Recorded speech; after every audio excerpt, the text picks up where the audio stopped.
নমস্কার, সুপ্রভাত। আজকে শ্রাবণ মাসের প্রথম মঙ্গলবার। মা স্নান সেরে পুজোয় বসে পড়েছে।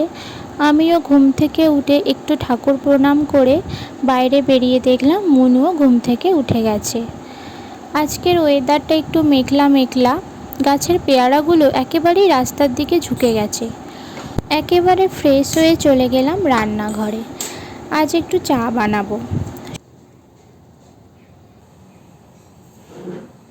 আসলে সকালে চা না খেলে ঠিক মেজাজটা ফুরফুরে হয় না।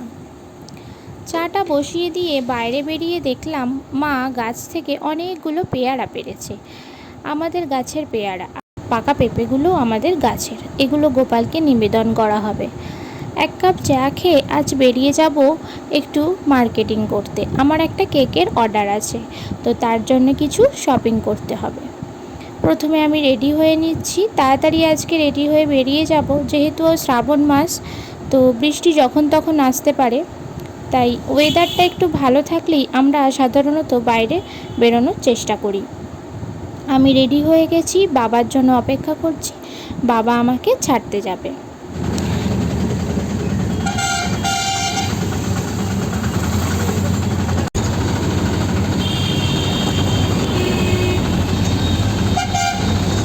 বাড়ি এসে বসে পড়লাম লাঞ্চ করতে।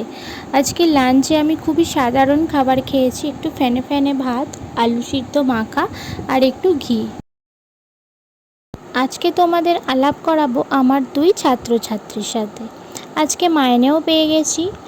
সন্ধেবেলার দিকে সেরকম কিছু আর খেলাম না, একটু মুড়ি চানাচুর নিয়ে খেয়ে নিলাম। তো দুপুরে আমি কি কি কেকের জন্য মার্কেটিং করে এনেছি সেগুলো তোমাদেরকে আমি দেখাচ্ছি। আমার একটা বারবি ডলের কেকের অর্ডার আছে, তার জন্যই আমি কয়েকটা মেটেরিয়ালস কিনে নিয়ে এসেছি।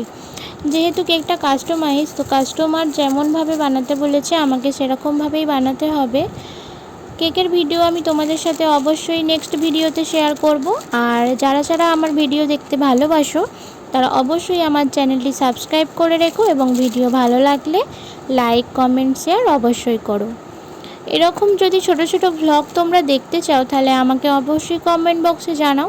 আমি তোমাদের সাথে ডেইলি ভ্লগ শেয়ার করব। রাত্রে একটু মনুর সাথে খেলাধুলা করি, কারণ ও তো একা থাকে, তাই ওর সাথে আমি একটু টাইম স্পেন্ড করি। এরপর ও ঘুমিয়ে যায়, আমিও ঘুমিয়ে যাই। তো আজকের মতো টাটা, দেখা হচ্ছে আবার নেক্সট কোনো ভ্লগে। শুভরাত্রি, টাটা।